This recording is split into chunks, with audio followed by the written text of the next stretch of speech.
इन 21 महालक्ष्यों को और 5 मौलिक अधिकारों को आपको बिना कष्ट दिए, आपके दिमाग को बिना कष्ट दिए, राजनेताओं को बिना कष्ट दिए, राजनेताओं के ब्यूरोक्रेट को बिना तकलीफ दिए हुए, इनको जो है जिन लोगों ने अपनी जिंदगी लगा दी है उनको पहचान कर, उनको टास्क फोर्स के का हिस्सा बनाकर, उनके साथ इसे पकाकर और फिर सब्जेक्ट एक्सपर्ट से लाइव डिस्कोर्स करके और उनके जो सुझाव आएंगे उनको इनकारपोरेट करके, फिर 45 दिन तक पब्लिक से लाइव डिस्कोर्स करके उनके जो सुझाव आएंगे उसमें इनकारपोरेट करके इन राजनेताओं के माध्यम से उसे पार्लियामेंट के माध्यम से जमीन पर उतार दिया जाएगा। और यदि ये राजनेता नहीं करेंगे तो ये हार जाएंगे, इनका विनाश सुनिश्चित है।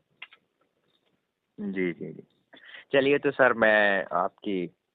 ये उद्देश्यों को, आपकी बातों को मेरे मेरे हैंडलों के माध्यम से और मैं अपने खुद के माध्यम से लोगों तक पहुंचाऊंगा, बात रखूंगा, और जो